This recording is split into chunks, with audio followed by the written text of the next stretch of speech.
And in regards to the young people engaging, like once it sounds like when they get to youth court, it's suddenly they're surrounded by this group of people who are trying to help them. Absolutely, but also with a young person to varying degrees is going to be aggressive, resistant, uncertain, and Yeah, so that was some of the challenges for the young people, do you think, in engaging in that process? Would they have that resistance, or? yeah, I think young people want to know there's continuity, there's certainty. They need to know,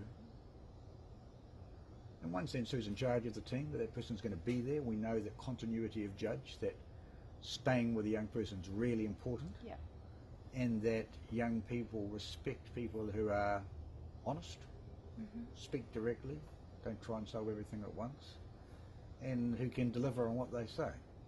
So if we say, in 2 weeks' time, the Drug and Alcohol Council will have been to see you, the education officer will have sorted out some education issues, you'll be at school, we need to make sure that's done. And I think that young people buy into processes when they feel not only respected, but actually feel it's being delivered. And it's not just talk. And I think it's one of the jobs of youth court judge too, is sort of the conductor of the system in a careful way, in a careful way. I think it is to ensure that adults also deliver on their promises for a young person, as well as a young person delivering on their obligations. I think that's fair to say. No, I think judges feel the whole system's let down if adults don't deliver on what's been agreed. I think young people are acutely aware of that. Yes. And bear in mind, we're dealing with young people that have been let down to various degrees all their lives by adults in their lives, especially close family. So would you say that youth court is this opportunity for them to experience feeling supported and feeling as though adults are going to follow through, like it's this opportunity for that as well? Absolutely. Yeah. Absolutely. Amongst other things. Amongst other It's things. also an opportunity to hold them to account. Yes. And that Not sort of forgetting thing. that. Yeah, but no, you're dead right. And in fact, the whole youth justice process is the opportunity for that. Yeah. So you sort of mentioned about adults needing to follow through with what they say they're going to do within that process. So can you talk about the challenges of working in partnership, like in regards to that relationship? So when you have that team of people working with a young person and they're offending, what would be some of the challenges within that relationship that you can see? I mean, there are some very basic first principle challenges, which is being there and organising yourself so you can be there, and I think not making promises that you can't keep in front of a young person.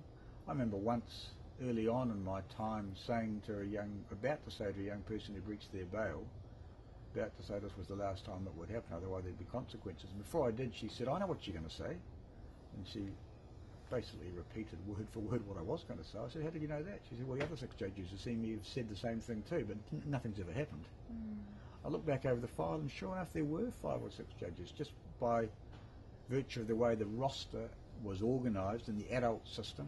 That's how the system operated, and we made a real decision early this century to ensure continuity of judge, and that came with its cost. Smaller group of judges sitting more often, developing specialties. The same commitment was made by everybody in the team. So when you say what are the challenges, well, the first one is to make sure the team's there. I think talking, sharing information, regularly monitoring progress, good casework meetings. I mean, it needs to be done in a sense in quite a sophisticated way, and that's what ensures, at least provides the best platform for buy-in by the young person, if that's the sort of thing that you're asking for. Yeah. Then, of course, there are challenges to make it work with the young person's family, because, I mean, there's not much point getting good buy-in from the young person if the family is still sitting on the sidelines ambivalent as to what's going on. So the law actually provides for a court appointed what's called a lay advocate, which is really a family or whānau advocate and cultural advisor.